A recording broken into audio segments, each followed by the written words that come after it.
వ్యభిచారం అనే మాట వినగానే చాలామంది అదేదో పెద్ద బూతులాగా, ఇంకొంతమంది అదొక పెద్ద తప్పులాగా భావిస్తూ ఉంటారు.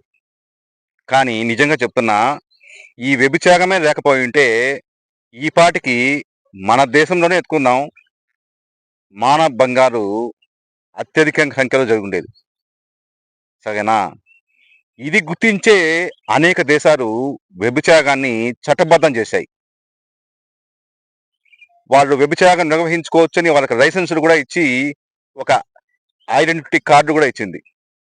దీంతో క్రైమ్ రేటు తగ్గించుకోవడమే కాకుండా, వాళ్ళ నుండి పన్ను రూపంలో వసూలు చేసుకొని, ప్రభుత్వాలకు ఆదాయం గూడా చేకూర్చుకుంటోంది.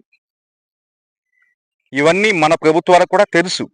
కానీ, ఇక్కడ పరిస్థితి ఏంటి అంటే, ఇటువంటి సాహసోపేతమైన నిర్ణయం తీసుకుంటే, ఇక్కడ మహిళా సంఘాలు రాద్ధాంతం చేస్తారు. ఇక్కడ ఫార్మ్ చేస్తున్న ప్రభుత్వాలను ఇబ్బంది పెడతారు. అందుకనే వీళ్ళు సైలెంట్‌గా అయిపోయారు.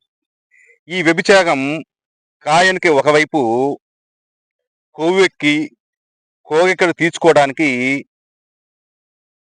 ఆడవాళ్ళు ఈ పని చేయరు. భర్తను కోల్పోయో, తల్లిదండ్రులను కోల్పోయో, లేదా సర్వం కోల్పోయో, లేదా కడుపు కూటి కోసం, వాళ్ళ పిల్లల్ని చదివించుకోవడం కోసం, వాళ్ళ పిల్లల కడుపు నింపుకోవడం కోసం, వాళ్ళ మొగుడినో లేదా వాళ్ళ తల్లిదండ్రులను పెంచుకోవడం కోసం, వాళ్ళ కోసం, వాళ్ళ కుటుంబాల కోసం వాళ్ళు ఈ పనికి ఉపక్రమిస్తున్నారు. ఈ విషయంలో వాళ్ళ తప్పే లేదు అనేది నా అభిప్రాయం. నేను ఈ విషయంలో ఎప్పుడు వాళ్ళని సమర్థిస్తాను. కానీ ఇదే వ్యభిచారం విషయంలో కాయానికి ఇంకొక వైపు చాలా ప్రమాదకరమైన విషయం జరుగుతోంది. యువతకు నష్టం కలిగేలా జరుగుతోంది. అదేంటో ఇప్పుడు చూద్దాం.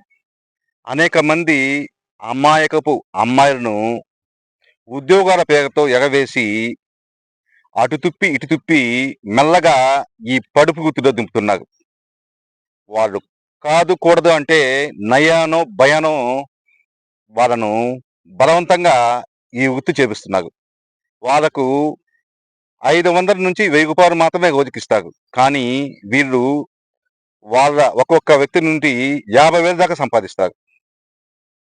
వాళ్ళు ఇక మా వల్ల కాదు, మేము ఇంటికెళ్ళిపోతామని గగ్గోలు పెట్టినా వాళ్ళని బెదిరించి, భయపించి బలవంతంగా ఈ పడుపు వృత్తి చేస్తున్నారు. చెప్పిన మాట వినకపోతే కొట్టడం, తిట్టడం, చిత్రహింసలు చేయడం. వీటన్నిటికి భయపడి వాళ్ళు ఈ పడుపు వృత్తే కొనసాగిస్తున్నారు. ఇలా సెక్స్ ర్యాకెట్ నడిపే ఈ మాఫియా ముఠాలు మన 2 తెలుగు రాష్ట్రాల్లో ప్రతి పట్టణంలో కనీసం 10 బృందాలుగా ఉన్నారు. తక్కువలో తక్కువ.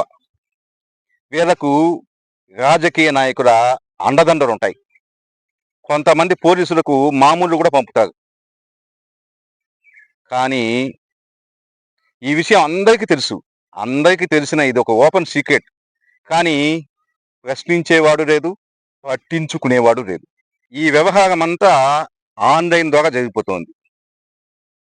ఇక ఈ మాఫియా ముఠాలు విటుల నుండి డబ్బులు గుంజేయడమే కాకుండా మోసాలకు గూడా పాల్పడుతున్నారు. అదెలాగా అంటే, అందమైన అమ్మాయిల ఫోటోలు, టీనేజ్ అమ్మాయిల ఫోటోలు చూపించడం. అది చూపించి వాళ్ళు రూమ్‌కి రప్పించుకోవడం. అక్కడ ఒక వయసు పైబడ్డ ఆంటీతో బలవంతంగా వాళ్ళ దగ్గర డబ్బులు తీసుకొని బలవంతంగా వాళ్ళని ఆ గదిలోకి పంపడం.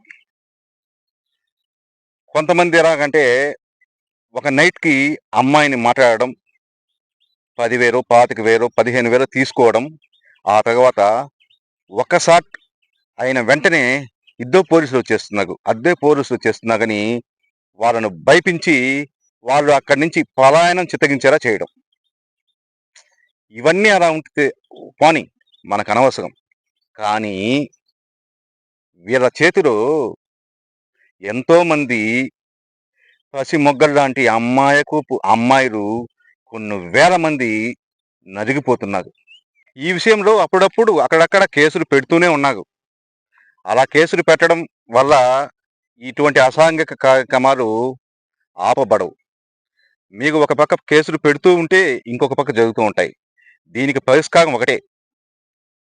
ఒక రోజు అనుకుని ఒక్కసారిగా తెలంగాణ, ఆంధ్ర పోలీస్ ఏకమై ఒక్క గంటలోనే సర్చ్ ఆపరేషన్ అన్ని పట్టణాల్లో నిర్వహించాలి. లైవ్‌లో అందరిని పట్టుకోవచ్చు.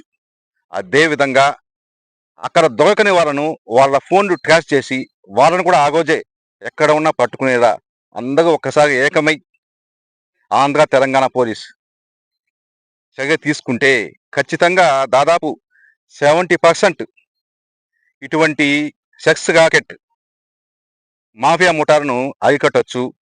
వీళ్ళ చెరలో ఉన్న అమాయకపు అమ్మాయిలను వాళ్ళను బయటకు రప్పించి వాళ్ళ జీవితాలకు వెలుగునివ్వచ్చు. మీ మధు.